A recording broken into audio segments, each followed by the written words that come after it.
दोस्तों स्वागत है आपका एक बार फिर इस यूपीएससी के सफ़र में। जो लोग छंछोर तैयारी में जो लगे हुए हैं फिर लगने जा रहे हैं, उनका बेहद हार्दिक स्वागत करता हूँ। हाँ, फाइनली हम कुछ नई नई चीज़ें आपको इस चैनल पे, एक अरोड़ा इसके चैनल पे काफ़ी सारे इनिशिएटिव्स आपको दिखेंगे।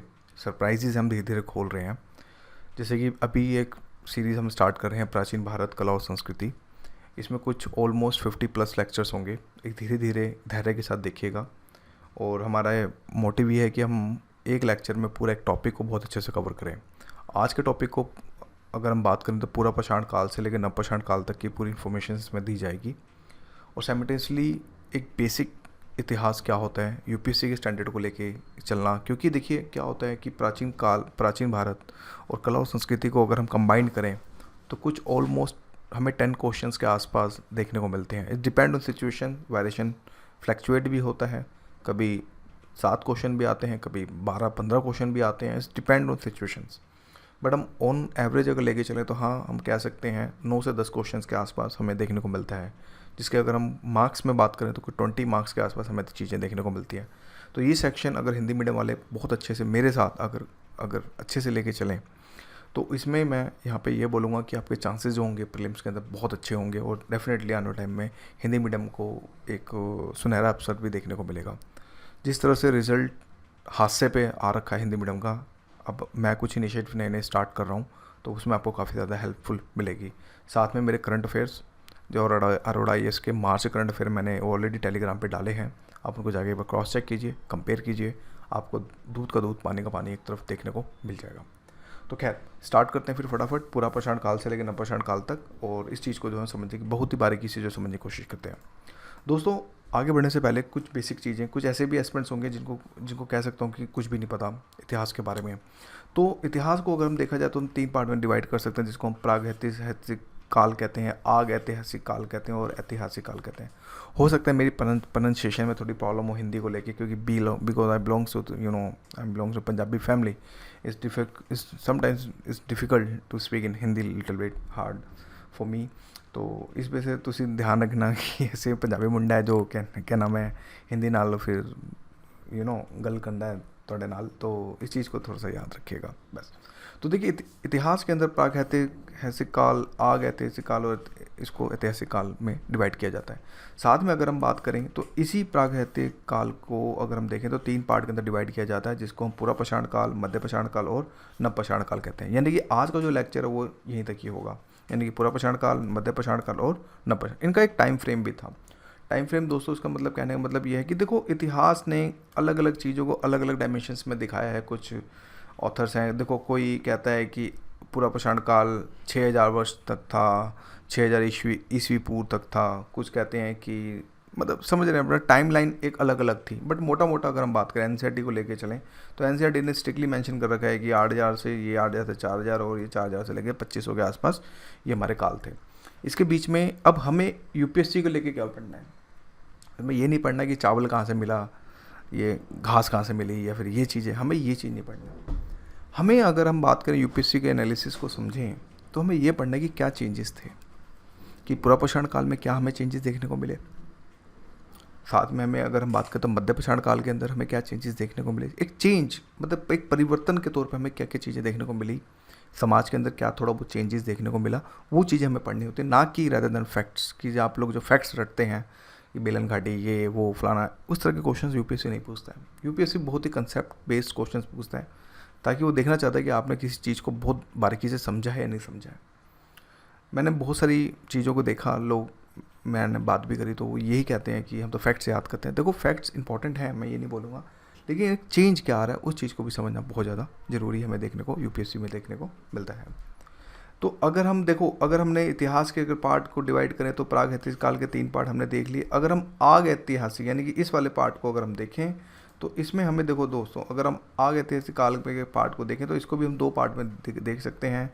सिंधु घाटी सभ्यता जिसकी 2500 ईस्वी पूर्व से लेकर 1500 ईस्वी तक के आसपास, और वैदिक सभ्यता 1500 ईस्वी से लेकर 600 ईस्वी। अभी आग ऐतिहासिक काल, प्राग ऐतिहासिक काल क्या होता है इसको मैं आगे थोड़ा सा एक्सप्लेन करूँगा। अभी थोड़ा सा पहले वेट कीजिए, पहले मोटा मोटा टाइम फ्रेम समझते हैं।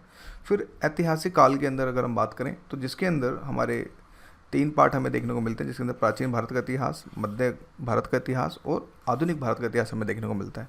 अब ये डिफरेंट ऑथर्स ने एक इसको काल खंड में एक विभाजित किया है, जिसमें 600 ईस्वी पूर्व से लेकर प्राचीन काल 712 ईस्वी तक, या फिर 712 ईस्वी से लेकर 1700, ये आप समझ रहे हैं मतलब कि 1707 ईस्वी तक, और 1707 से लेकर 1964 ईस्वी तक आधुनिक भारत के इतिहास को जो बेसिकली जो है समझा जाता है। यानी कि अगर हम मोटा मोटा एक फ्रेम में देखें तो यानी कि इतिहास में प्रागैतिहासिक काल, आगैतिहासिक काल और ऐतिहासिक काल। प्रागैतिहासिक काल को हम 3 पार्ट में डिवाइड करते हैं, जिसको पूरा पाषाण काल, मध्य पाषाण काल और नव पाषाण काल। इसी तरह आगैतिहासिक काल को हम 2 भाग में बांटते हैं, जिसका सिंधु घाटी सभ्यता, वैदिक सभ्यता, और वैदिक सभ्यता को अगेन 2 पार्ट में ऋग्वैदिक और उत्तर वैदिक काल में बांटा जाता है। इसी की वजह से ऐतिहासिक काल को हम 3 पार्ट के अंदर डिवाइड करते हैं, जिसके अंदर प्राचीन भारत का इतिहास, मध्य भारत का इतिहास। ये मैं ये कह सकता हूँ दोस्तों कि जैसे कि एक होता है ना कि बेसिक इन्फॉर्मेशन थोड़ी बहुत पता होनी चाहिए इतिहास अगर हम स्टार्ट कर रहे हैं, ताकि आपको कोई प्रॉब्लम्स ना हो। अगर आप मेरे लेक्चर सुन रहे हैं, कहीं डिबेट में खड़े हो, तो एटलीस्ट मेरी इज्जत रख लेंगे आप। तो फिर छेदी फटाफट आगे बढ़ते हैं। देखो अब थोड़ी सी बेसिक इन्फॉर्मेशंस कि प्रागैतिहासिक काल क्या होता है, इसका थोड़ा सा हम बेसिक एक ओवरव्यू, यानी कि जो अगर हम बात करें जो हम यहाँ पे थे, यानी कि अगर हम देखें थोड़ा सा चीज़ को, प्रागैतिहासिक काल को मतलब यहाँ पे क्या होता है, इस काल का मतलब क्या होता है, उसी डेफिनेशन को हम यहाँ पे समझने की कोशिश करते हैं। देखिए अगर हम देखें इसका कहीं ना कहीं एक अपने अध्ययन का एक अपना ही अलग महत्व है, पहली बात ये। दूसरा, इसमें हमें मानव के उद्भव विकास के बारे में थोड़ा सा पता चलता है, साथ में इसकी प्रकृति और संघर्ष के बारे में पता चलता है, क्या विजय हुई क्या नहीं हुई, ये सब चीज़ें हमें जो है इस काल से लेकर प्रागैतिहासिक काल से हमें जो है चीज़ें पता चलती हैं। एक तो ये बात, और दूसरी बात, ये मानव जाति का कम से कम काफ़ी बड़ा काल था, यानी कि हिम युग से लेके अगर हम बात करें तो उस काल तक के बारे में हमें सारी इन्फॉर्मेशन जो है इसी काल के अंदर, सबसे बड़ा काल हमें जो है देखने को मिलता है। देखो प्राग प्लस इतिहास का मतलब यहाँ पे ये होता है कि अगर हम सीधी अगर हम बात करें कि जैसे कि देखिए इसके जो लिखित साधन उपलब्ध नहीं थे। देखिए साक्ष्य 2 तरह के होते हैं, एक होते हैं लिखित और एक होते हैं अलिखित। तो इसमें क्या था, लिखित साक्ष्य कुछ हमें मिले नहीं, जैसे हड़प्पा संस्कृति में हमें लिपियाँ मिली हैं, ठीक है, उनको नहीं पढ़ा जा सका है, लेकिन कहीं ना कहीं कुछ चीज़ें मिली। लेकिन यहाँ पे ऐसा था कि इनके जो साक्ष्य हैं उनको मतलब कि उसके रिलेटेड कुछ था ही नहीं, मतलब कोई कुछ चीज़ें लिखित थी ही नहीं। हमने जैसे एज्यूम कर रहे हैं हमारे अपनी तरफ से कि ये सब चीज़ें हो सकती। तो इसमें ये था कि प्रागैतिहासिक काल के अंदर द मोस्ट इंपॉर्टेंट पॉइंट जो हमारे लिए देखना है, असभ्य और बर्बर था, यानी कि एक तरह से सभ्य समाज के तरह, जैसे कि आज के समय हम लोग सभ्य समाज में रहते हैं, तो उस तरह से ये सब चीज़ें ये थी। तो ये एक बेसिक डेफिनेशन है ओवरऑल। इसी की जैसे एक आता है एक हिम युग, क्योंकि आप देखेंगे आने वाले टाइम के अंदर जब मैं बोलूँगा तो हिम युग चिल्लाऊंगा, तो इसका मतलब है क्या। देखो दोस्तों, जब पृथ्वी मतलब कि जब गर्म थी तो उसको ठंडी होने लगी। आप बस ये समझिए कि वायुमान का जो वायुमंडल का जो तापमान था वो लंबे समय तक कम रहा हिम युग के दौरान, और कहीं ना कहीं ये बोल सकते हैं कि ग्लेशियर का काफ़ी ज़्यादा जो है निर्माण हुआ था, और कहीं ना कहीं ये काल 20,000 साल पूर्व तक भी जो अब अपनी एक चरम सीमा के ऊपर देखने को मिलता है, यानी कि जो हिम युग की चरम सीमा कुछ लगभग 20,000 साल पूर्व तक भी जो हमें चीज़ें देखने को मिलती हैं। ये सब चीज़ें हैं।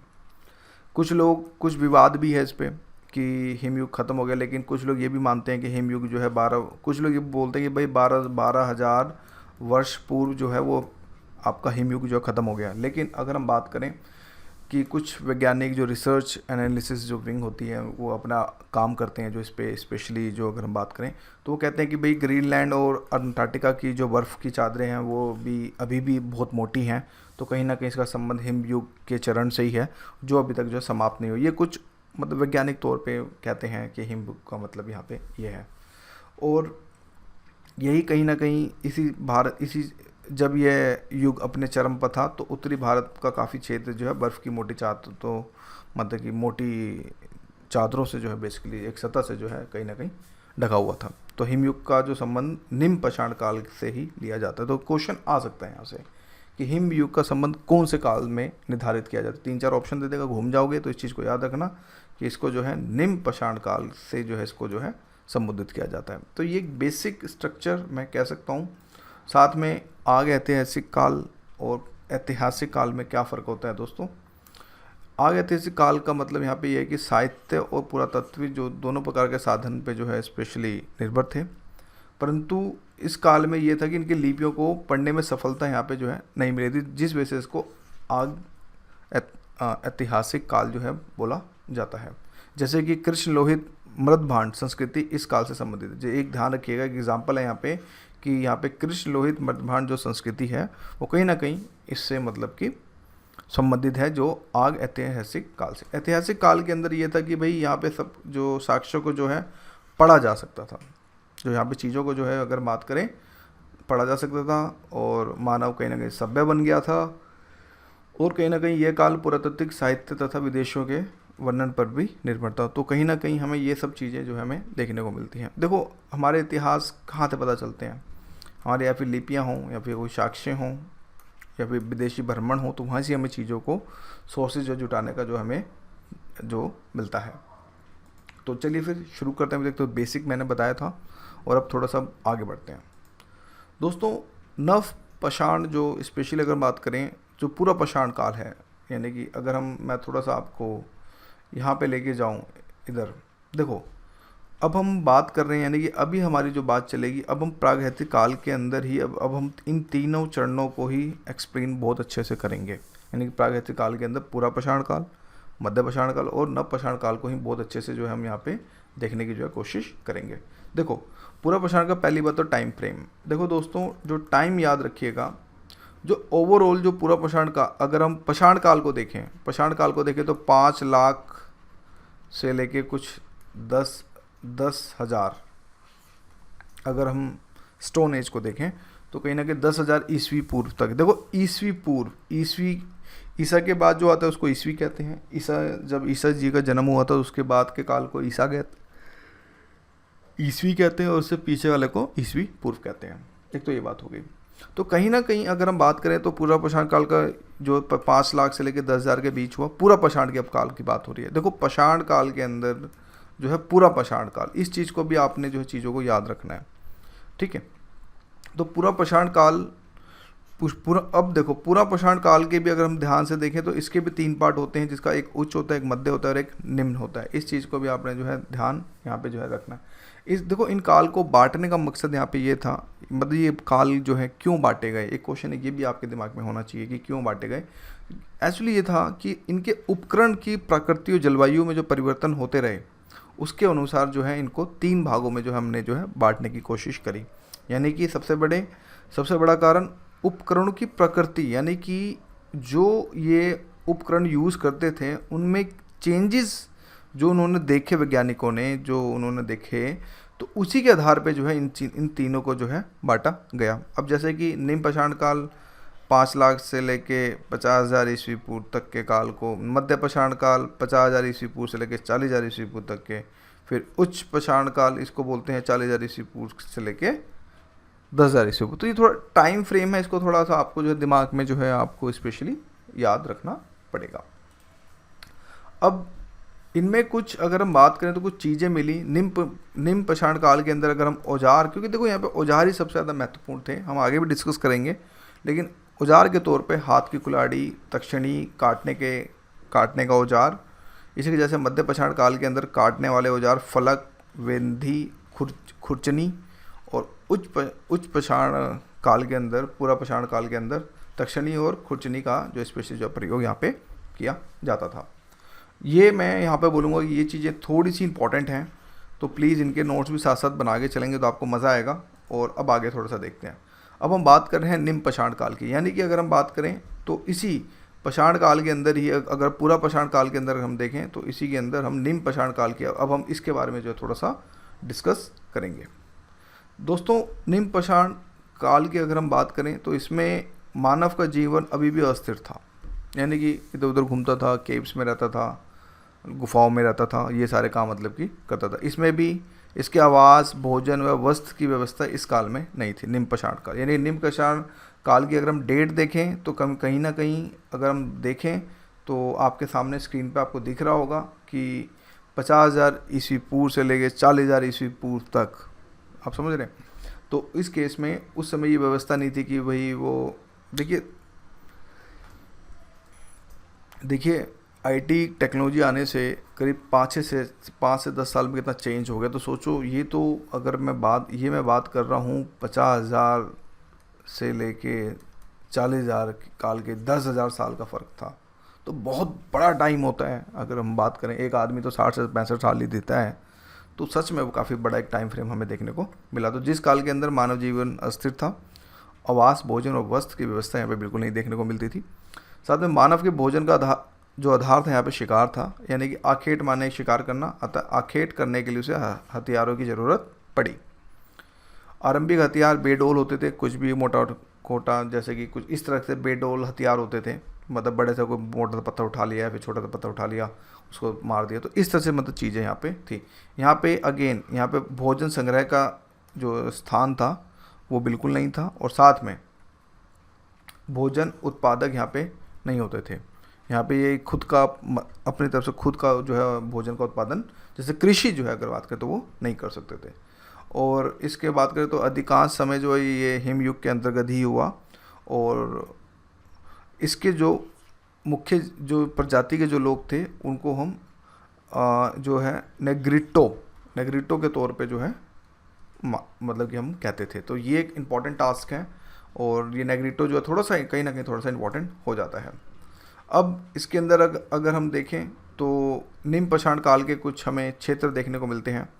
ये थोड़ी सी लोकेशंस अगर हम बात करें थोड़ी सी इंपॉर्टेंट है। अगर हम थोड़ी सी चीज़ों को देखें तो उत्तर पश्चिम में सोहन, यानी पाकिस्तान के सोहन नदी के किनारे कुछ यहाँ पे हमें जो चीज़ें देखने को मिलती हैं, और साथ में दक्षिण भारत के हैंड एक्स क्लिपर, तो ये संस्कृति जो है हमें दक्षिणी भारत के अंदर हमें यहाँ पे जो चीज़ें थोड़ी सी देखने को मिलती हैं। इसके अलावा भीमबेटका मध्य प्रदेश, यानी कि कुछ यहाँ पे हमें जो है चीज़ें देखने को, साथ में बेलन घाटी उत्तर प्रदेश, बेलन घाटी यहाँ पे, तो हमें यहाँ पे चीज़ें देखने को मिलती हैं। तो ये कुछ लोकेशंस हैं जो आपको इनको रट्टा मारना होगा, जब भी जाके जो है थोड़ा सा जो है कुछ यहाँ पे हमें फ़र्क देखने को मिलेगा।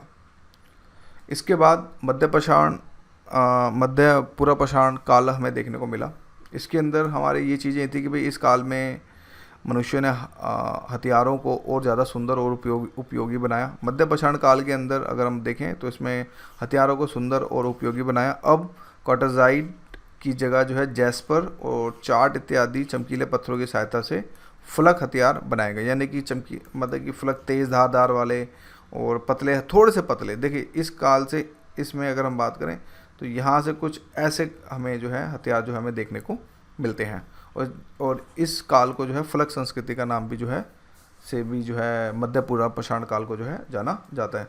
लोकेशन की बात करें तो इसमें बेतवा घाटी, सोन घाटी, कृष्ण घाटी, बेलन घाटी और नेवासा महाराष्ट्र में आदि चीज़ों पे हमें जो है देखने को मिले। यानी कि महाराष्ट्र के देखें तो ये वाली लोकेशन हमें देखने को मिलती है, बेलन घाटी कुछ यहाँ पे इस तरफ, और कृष्ण नदी कर्नाटका कुछ इधर इस साइड, राइट, और सोन नदी और आपकी बेतवा घाटी या सोन नदी ये आप देख लीजिएगा।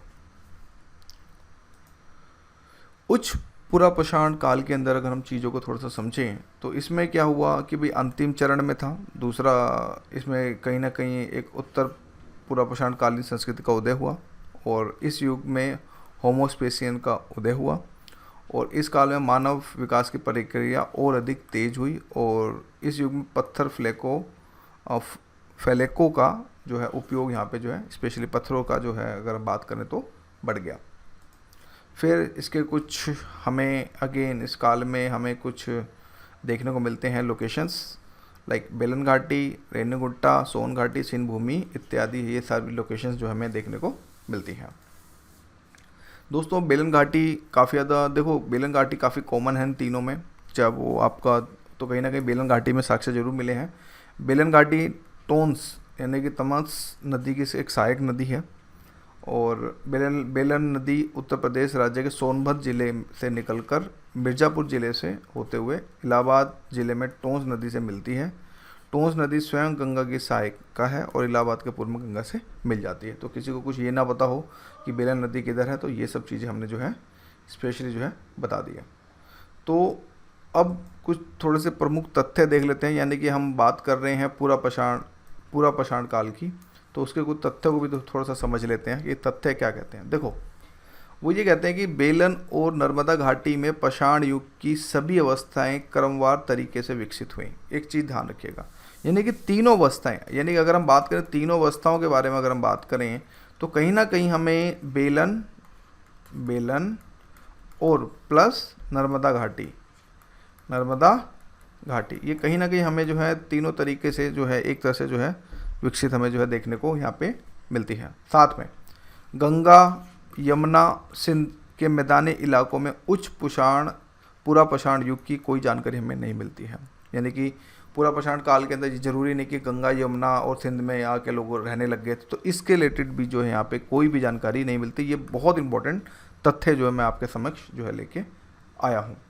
पूरा पाषाण युग से पशुओं के जीवाश्म मिले हैं परंतु मानव के नहीं। देखो, पूरा पाषाण युग में पशुओं के जीवाश्म तो मिले हैं, लेकिन अभी तक जो है मानव के जीवाश्म यहाँ पे जो है देखने को नहीं मिले। लेकिन एक अपवाद भी है जिसमें नर्मदा घाटी के हथनोर मध्य प्रदेश नामक स्थान में एक मानव का कपाल यानी कि एक सर जो है मिला है, जिसका संबंध उच्च पूरा पाषाण से स्थापित किया जाता है।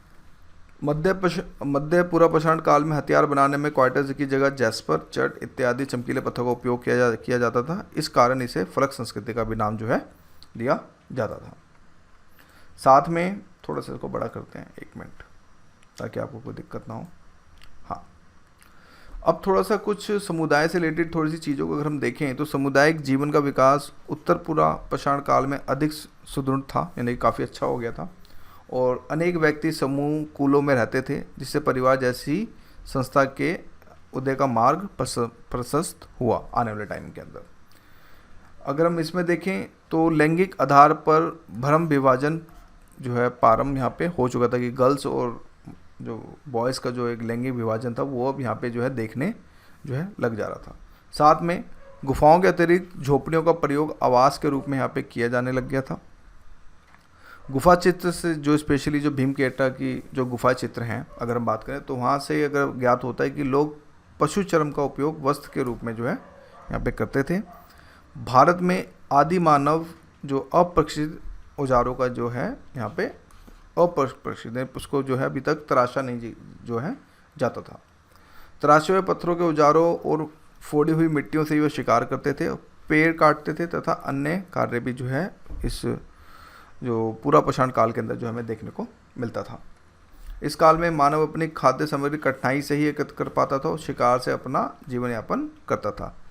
चिरांद एक बिहार राज्य के अंदर एक जगह है जहाँ पे नव पाषाणकालीन जो स्थल एकमात्र ऐसा पूरा स्थल है जहाँ से प्रचुर मात्रा में हड्डी के उपकरण पाए गए हैं, जो मुख्य रूप से हिरण के सींग के हैं, और ये उपकरण ताम पाषाण काल के प्रतीक यहाँ पे हमें देखने को मिलते हैं। तो दोस्तों अभी तक पार्ट 1 में इतना ही, और मैंने इसमें आपको पूरा पाषाण काल को समझाया। अब हम बाद में मध्य पाषाण काल और नव पाषाण काल की तरफ बढ़ेंगे। तो गाइस अभी के लिए थैंक यू।